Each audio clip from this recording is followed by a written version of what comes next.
yards. Lamar posted a 119.6 passer rating this season. That is the fourth highest by any quarterback in a single season in NFL history. And remember, that has nothing to do with him as a runner, just as a passer. Almost 2.5 points better than the passer rating Tom Brady posted in 2007, Dan Orlovsky, when he became the first quarterback in history to throw 50 touchdowns. So tell us, what's making Lamar so good this year? A lot. I think the growth and the development of him being a proactive rather than reactive passer is a big deal. Also, them organizing some of their pass game concepts.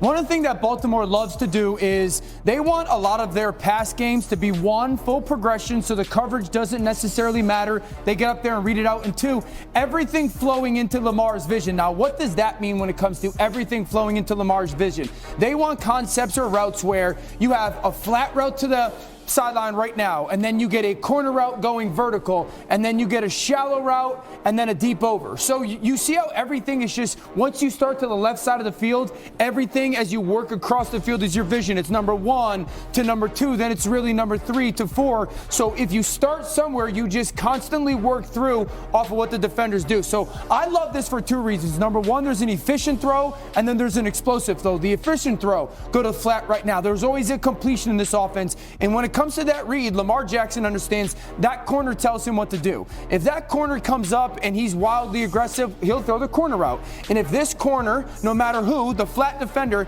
if he gets depth, then Lamar throws that ball right now and it's completion.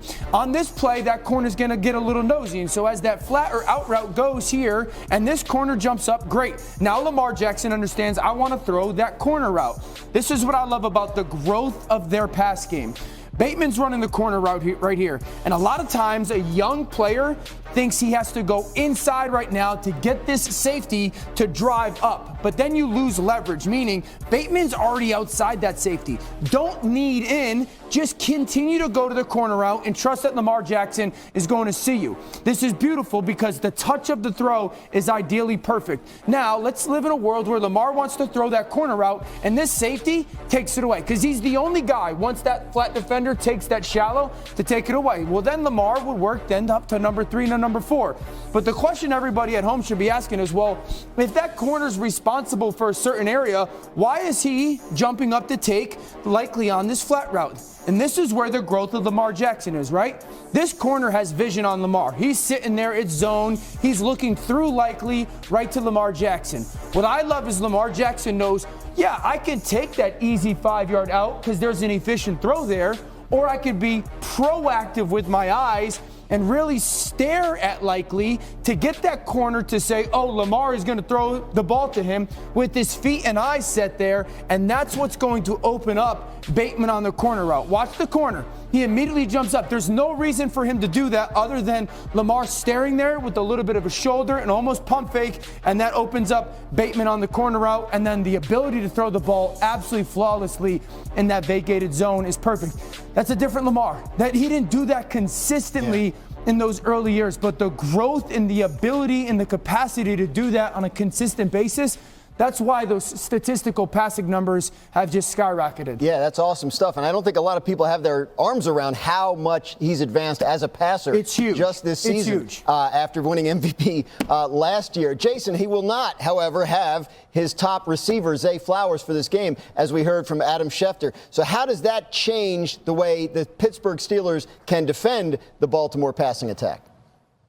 Well, it changes a lot because Zay Flowers makes up a ton of their offense. And that's not just the down the field passing with those deep end cuts. It's also part of the motions and shifts that set up a lot of the run game for the Baltimore Ravens. And he's the gadget guy. He's the one that they want to throw those quick screens to and get the ball in his hands. For the Steelers, without Zay Flowers being out there, Joey Porter Jr. now can follow Rashad Bateman all around the field because the Steelers are going to play single high. They did it 83% and 79% in both the games that they played against the Baltimore Ravens. They know they have to get more people around the line of scrimmage to stop the run. With no Zay Flowers out there, you feel really good about your matchups on the outside. The question mark for the Steelers is, how do you match up with Mark Andrews and Isaiah Likely? I would imagine the Ravens go more 12 personnel without Zay Flowers in the lineup and force him to have to match up whether it's Deshaun Elliott, Patrick Queen, or Peyton Wilson, those guys have to match up with those two tight ends and get the ball in Likely's hands early and often